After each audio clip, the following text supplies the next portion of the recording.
ಉಪೇಂದ್ರ ಅವರ UI ಸಿನಿಮಾದ ಅಭಿಪ್ರಾಯ ಕೇಳಿದಾಗ ಕೆಲವರು ಚೆನ್ನಾಗಿದೆ ಅಂದ್ರು, ಕೆಲವರು ಚೆನ್ನಾಗಿಲ್ಲ ಅಂದ್ರು. ನೋಡ್ಬೇಕಾ ನೋಡ್ಬೇಡವಾ ಎಂಬ ಆಲೋಚನೆ ಮಾಡಿ ಕೊನೆಗೆ ಸಿನಿಮಾವನ್ನು ನೋಡಿದೆ. ಬುದ್ಧಿವಂತರು ಇದ್ರೆ ಎದ್ದು ಹೋಗಿ, ಈ ಸಿನಿಮಾ ದಡ್ಡರಿಗಾಗಿ ಮಾತ್ರ ಎಂಬ ಒಂದು ಕ್ಯಾಪ್ಷನ್ ಇಂದ ಆರಂಭವಾಗುವ ಈ ಸಿನಿಮಾ ನಿಜವಾಗಿಯೂ ಅರ್ಥ ಆಗ್ಬೇಕು ಅಂದ್ರೆ ಬುದ್ಧಿ ಮಾತ್ರ ಇದ್ರೆ ಸಾಕಾಗುದಿಲ್ಲ.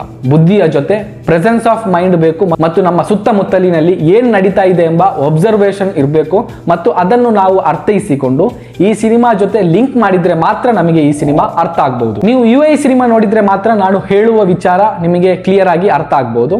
ಆದ್ರಿಂದ ಸಿನಿಮಾ ನೋಡಿದ ಮೇಲೆ ನನ್ನ ವಿಡಿಯೋವನ್ನು ನೋಡಿ, ಇಲ್ಲಾಂದ್ರೆ ಸಿನಿಮಾ ನೋಡಿದ ಮೇಲೆ ನನ್ನ ವಿಡಿಯೋವನ್ನು ಒಮ್ಮೆ ನೋಡಿ.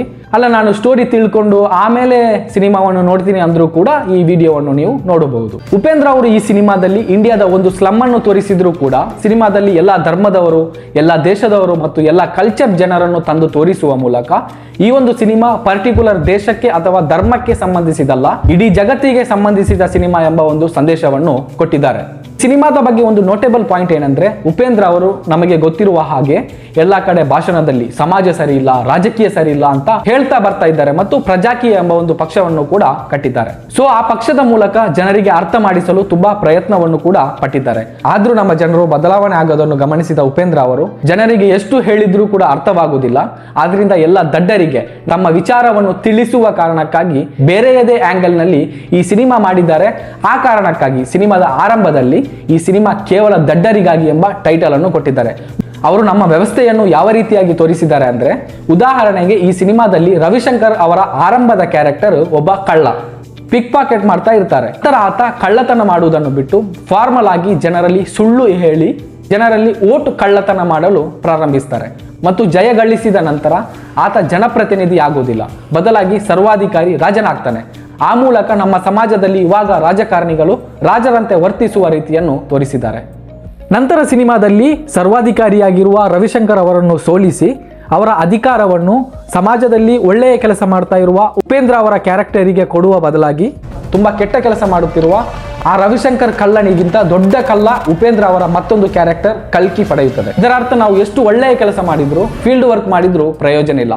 ಕೆಟ್ಟವರಾದ್ರೆ ಸುಳ್ಳು ಹೇಳಿಕೊಂಡು ಬಂದ್ರೆ ಮಾತ್ರ ನಾವು ಅಧಿಕಾರವನ್ನು ಪಡೆಯಬಹುದು. ಮತ್ತು ಇದರಲ್ಲಿ ಕಲ್ಕಿ ಅವರು ಅಧಿಕಾರವನ್ನು ಪಡೆಯಲು ಯೂಸ್ ಮಾಡಿರುವ ವಿಚಾರ ಏನಂದ್ರೆ, ಧರ್ಮದ ಹೆಸರಿನಲ್ಲಿ ಕಲ್ಕಿ ಅವತಾರ ಎಂಬ ಒಂದು ಕಾನ್ಸೆಪ್ಟ್ ಅನ್ನು ಹಿಡ್ಕೊಂಡು ಸುಲಭವಾಗಿ ರಾಜಕೀಯ ಅಧಿಕಾರವನ್ನು ಪಡೆಯುತ್ತಾರೆ. ಆ ಮೂಲಕ ಸಮಾಜದ ಮತ್ತೊಂದು ರಿಯಾಲಿಟಿಯನ್ನು ಈ ಸಿನಿಮಾದಲ್ಲಿ ತೋರಿಸಿದ್ದಾರೆ. ಇದರ ಹಿಂದಿನ ತತ್ವ ಏನಂದ್ರೆ, ನಾವು ಕೆಲಸ ಮಾಡುವವರಿಗಿಂತ ಹೆಚ್ಚಾಗಿ, ಅನುಭವ ಇರುವವರಿಗಿಂತ ಹೆಚ್ಚಾಗಿ ನಾವು ಅವರ ಅವತಾರ, ಇವರ ಅವತಾರ, ಆ ಧರ್ಮ ಈ ಧರ್ಮ ಅಂತ ಹೇಳಿದ್ರೆ ರಾಜಕೀಯವಾಗಿ ಅಧಿಕಾರವನ್ನು ಪಡೆಯುತ್ತಾರೆ ಎಂಬುದನ್ನು ಈ ಒಂದು ಸಿನಿಮಾದಲ್ಲಿ ತೋರಿಸಿದ್ದಾರೆ. ಅದರಲ್ಲೂ ಈ ಸಿನಿಮಾದಲ್ಲಿ ಎಲ್ಲರೂ ಕೂಡ ಸ್ಲಮ್ನಲ್ಲಿ ಇರ್ತಾರೆ, ಆದ್ರೆ ಎಲೆಕ್ಷನ್ ದಿವಸ ಮಾತ್ರ ಅರಮನೆಯಲ್ಲಿ ಇರುವ ರೀತಿಯಲ್ಲಿ ತೋರಿಸಿದ್ದಾರೆ. ಆ ಮೂಲಕ ಉಪೇಂದ್ರ ಅವರು ಪ್ರಜೆಗಳು ಚುನಾವಣೆಯ ದಿವಸ ಮಾತ್ರ ಪ್ರಭುಗಳಂತೆ ಇರ್ತಾರೆ ಎಂಬ ಒಂದು ಸಂದೇಶವನ್ನು ಕೂಡ ಕೊಟ್ಟಿದ್ದಾರೆ. ಸಿನಿಮಾದ ಮೊದಲ ಭಾಗದಲ್ಲಿ hero introduction, second hero introduction, ಹೀಗೆ ಎಲ್ಲರ ಇಂಟ್ರೊಡಕ್ಷನ್ ಅಲ್ಲಿ ಮುಗಿದು ಹೋಗುತ್ತೆ. ಆದ್ರಿಂದ ಸ್ವಲ್ಪ ಬೋರ್ ಅನಿಸ್ತದೆ. ಈ ಸಿನಿಮಾದಲ್ಲಿ ಉಪೇಂದ್ರ ಅವರ ಎರಡು ಕ್ಯಾರೆಕ್ಟರ್ಗಳನ್ನು ತೋರಿಸಿದ್ದಾರೆ. ಒಂದು ಉಪೇಂದ್ರ ಸತ್ಯದ ದಾರಿಯಲ್ಲಿ ನಡೆಯುವ ವ್ಯಕ್ತಿ, ಮತ್ತೊಂದು ಜನರಿಗೆ ಮೋಸ ಮಾಡಿ ಅಧಿಕಾರ ಪಡೆಯುವ ಕಲ್ಕಿ ಕ್ಯಾರೆಕ್ಟರ್. ಸೆಕೆಂಡ್ ಹಾಫ್ ನಲ್ಲಿ ಹೀರೋ ಒಂದು ಕಡೆ ಫೈಟ್ ಮಾಡ್ತಾ ಇರ್ತಾರೆ, ಮತ್ತೊಂದು ಕಡೆಯಲ್ಲಿ ಚಕ್ರವ್ಯೂಹದಿಂದ ತಪ್ಪಿಸಿಕೊಳ್ಳುವ ರೀತಿಯಲ್ಲಿ ತೋರಿಸಿದ್ದಾರೆ.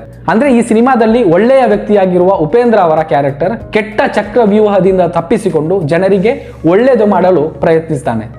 ಆ ಸಂದರ್ಭದಲ್ಲಿ ಚಕ್ರವ್ಯೂಹದಿಂದ ಉಪೇಂದ್ರ ಅವರ ಸತ್ಯ ಕ್ಯಾರೆಕ್ಟರ್ ತಪ್ಪಿಸಿಕೊಂಡಾಗ ಕೆಟ್ಟ ಕಲ್ಕಿ ಕ್ಯಾರೆಕ್ಟರ್ ಹೇಳುವ ಒಂದು ಸ್ಟೇಟ್ಮೆಂಟ್ ಏನಂದ್ರೆ, ಹಿಂದೆ ಇದೇ ರೀತಿ ಬದಲಾವಣೆ ಮಾಡಲು ಬಂದ ಬಸವಣ್ಣ, ಜೀಸಸ್, ಮೊಹಮ್ಮದ್ ಪೈಗಂಬರರ ಕತೆ ಏನಾಯಿತು?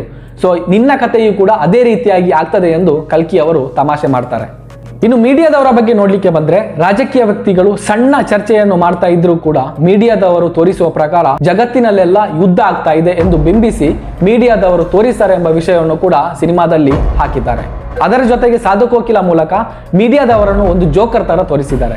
ಹೇಗೆ ಗೆದ್ದ ಪಕ್ಷದ ಹಿಂದೆ ಆ ಮೀಡಿಯಾದವರು ಹೋಗ್ತಾರೆ ಎಂಬ ಒಂದು ವಿಚಾರವನ್ನು ಕೂಡ ಇಲ್ಲಿ ಪ್ರಸ್ತಾಪಿಸಿದ್ದಾರೆ. ಮತ್ತೆ ಕಲ್ಕಿ ಎಂಬ ಕ್ಯಾರೆಕ್ಟರ್ ರಾಜಕೀಯವಾಗಿ ತೊಡಗಿಸಿಕೊಂಡ ನಂತರ ರಸ್ತೆಗಳನ್ನು ಗುಂಡಿ ಮಾಡಿ 40% ಕಮಿಷನ್ ಅನ್ನು ಹೇಗೆ ರಾಜಕಾರಣಿಗಳು ಲೂಟಿ ಹೊಡಿತಾರೆ ಎಂಬ ಒಂದು ವಿಚಾರವನ್ನು ಕೂಡ ಸಿನಿಮಾದಲ್ಲಿ ತೋರಿಸಿದ್ದಾರೆ. ಇನ್ನು ಸಿನಿಮಾದ ಕೊನೆಯಲ್ಲಿ ಕ್ಲೈಮ್ಯಾಕ್ಸ್ ನಲ್ಲಿ ಕೆಲವು ದೃಶ್ಯಗಳು ಹೊಟ್ಟೆಗೆ ಊಟ ಇಲ್ಲದಿದ್ರು, ಹಾಕಲು ಬಟ್ಟೆ ಇಲ್ಲದಿದ್ರು, ಎಷ್ಟರವರೆಗೆ ಅಂದ್ರೆ ಜನರಿಗೆ ಹಾಕಲು ಚಡ್ಡಿ ಇಲ್ಲದಿದ್ರು ಸರ್ಕಾರ ದೊಡ್ಡ ದೊಡ್ಡ ಸ್ಕೀಮ್ಗಳನ್ನು ಘೋಷಣೆ ಮಾಡಿದಾಗ, ಯುದ್ಧ ಉಪಕರಣಗಳನ್ನು ಖರೀದಿ ಮಾಡಿದಾಗ ಜನರು ಸಂತೋಷ ಪಡ್ತಾ ಇದ್ದಾರೆ.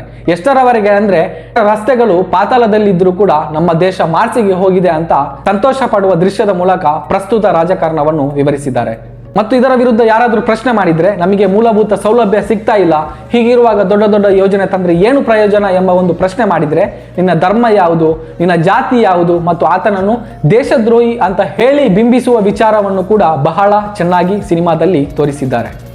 ಗಂಡ ಹೆಂಡತಿಯ ಜಗಳದಿಂದಾಗಿ 2 ಜಾಗತಿಕ ಯುದ್ಧ ಆಗಿದೆ ಎಂಬುದನ್ನು ತೋರಿಸುವ ಮೂಲಕ ಯುದ್ಧ ಎಂಬುದು 2 ರಾಜ್ಯರ ಮನೆಯ ಒಳಗೆ ಡಿಸೈಡ್ ಆಗಿ ಸಾವಿರಾರು ಜನರು ಇದರಿಂದ ಅಮಾಯಕರು ಬಲಿಯಾಗ್ತಾರೆ ಎಂಬುದನ್ನು ಸಿನಿಮಾದಲ್ಲಿ ಬಹಳ ಚೆನ್ನಾಗಿ ತೋರಿಸಿದ್ದಾರೆ. ಹೀಗೆ ಇನ್ನು ಸಿನಿಮಾದಲ್ಲಿ ಹಲವಾರು ವಿಚಾರಗಳು ಇದೆ. ಅದನ್ನೆಲ್ಲ ಮಾತನಾಡಲಿಕ್ಕೆ ಇನ್ನು 2 ಗಂಟೆಯ ವಿಡಿಯೋ ಮಾಡಿದ್ರು ಕೂಡ ಸಾಕಾಗ್ಲಿಕ್ಕಿಲ್ಲ.